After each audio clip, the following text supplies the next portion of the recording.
Hey everyone, welcome back to Loud Quiet Vids. It's Oscar season again, and we're here to talk about our predictions for this year. Best Supporting Actress. Do you want to start? Yeah, might as well. We got Angela Bassett for Black Panther: Wakanda Forever, Hong Chow for The Whale, Kerry Condon for The Banshees of Inisherin, Jamie Lee Curtis for Everything Everywhere All at Once, and Stephanie Hsu, I hope I'm pronouncing that right, for Everything Everywhere All at Once. My prediction would be Angela Bassett for Wakanda Forever, although it does seem like Jamie Lee Curtis is kind of becoming a strong runner-up, which makes sense. They're both like universally beloved actresses who haven't won an Oscar yet. And this is their chance. I think Angela Bassett has more of a shot though, since like the death of T'Challa and the context of the death of a real life actor gave like an emotional weight during the first 20 or 30 minutes of Wakanda Forever, whereas Jamie Lee Curtis, it's more of a wonky performance, wonky gonzo. But there is a strong chance she could win, but I'm still placing my money on Angela Bassett. If I had to give the award, though, I would give it to Kerry Condon for The Banshees of Inisherin. I've only seen her before in Better Call Saul, and she never particularly stood out for me there, but I thought she was the best part of Banshees of Inisherin, in all honesty. I was like really surprised just how much I loved her performance in it. I love the way she dropped the F-bomb. Yes. I love the way yes. her accent. I don't know if that's her real, I don't know if she's an Irish actress. She is, yeah. She is, so maybe that's how she actually says it, but her shouting scenes were really... I think that they are going to give it to Jamie Lee Curtis. I just feel like she has some momentum going into it, it seems like, with the latest award that she just got, I think, at the SAGs, right? She won the SAG for that. Yeah. To me, I think that they're going to give it to Jamie Lee Curtis, just like, not that I think the performance was great, but more of a career type thing like they do sometimes. Like you said, it was kind of like a silly performance, and before watching it, I thought there would be more to it, the way that it was kind of hyped up. She did have those hot dog fingers, at least. That was more, I don't know, whatever.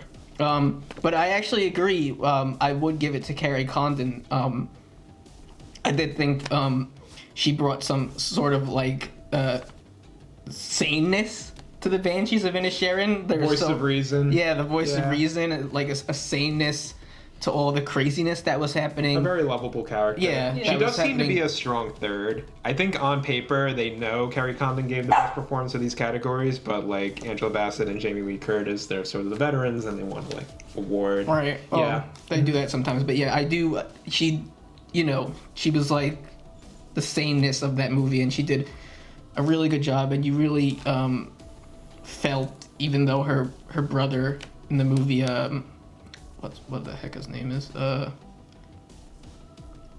am I blanking on his name? Colin Farrell? Yeah, Colin Farrell. Even though, obviously, he's like if you want to call him dull or whatever Brandon Gleeson calls him in the movie, she really does care for him, and it's really kind of I thought, a touching scene where she actually ended up doing what she thought was best for herself and kind of leaving him there on the island, and you could see how much her character meant to him. So I thought that was really a touching moment in that movie. My prediction is also Jamie Lee Curtis. Definitely just seems to be the favorite, but I also know that Angela Bassett might also be a favorite to win. I think Jamie Lee Curtis was just so good at being so terrifying. Like, I was just feeling so many emotions just watching her and just making me feel so uncomfortable, and I just thought that was a testament of a really good performance. And I think that's who it will go to. If I had the chance to have a second guess, and I only get one guess, then my second guess would be Angela Bassett. So you want Jamie Lee Curtis to win? I think that's fair. Over Kerry Condon? Personally, I don't know. She wants Jamie Lee Curtis. She just... I don't know, she was just so terrifying. Just... She wasn't terrifying to me. You didn't think she was scary? No, she was silly. When she popped up through the door, like The Shining, I was like, ah!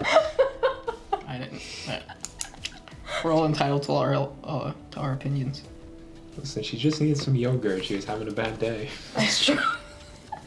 All right. Going to actor in a supporting role, we got Brandon Gleeson, The Banshees of Inisherin, Brian Tyree Henry, Causeway, Judd Hirsch, The Fablemans, Barry Keoghan, The Banshees of Inisherin, and Kei Huy Kwan, Everything Everywhere All at Once.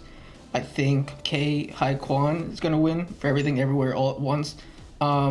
Out of the actors in that movie, I do think he did the best job.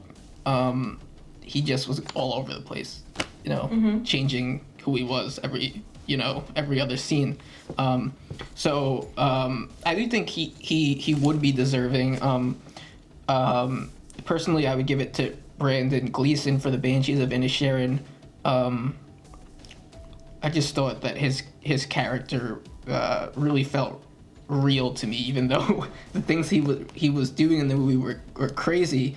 But just the fact that he was able to play this character that was very, very serious and at the same time doing like ridiculous things and giving a sense of comedy to it, I thought was impressive. So that's who I would give it to, but I wouldn't be too mad if Kei Huy Kwan wins. He did do a lot in that movie. To me, he was the best part of the movie. So I really enjoyed Brendan Gleeson's performance in The Banshees of Inisherin, but I think it's gonna go to Kei Huy Kwan. I thought he was so good at switching between, essentially he's playing two different roles, and if I didn't... More than two. yeah, more than two. Like, Oh, yeah. I don't know how many. I couldn't count how many. I was a little confused by that whole movie, but more, he was just so good at switching between the roles. It's almost like it was a different actor stepping in each time.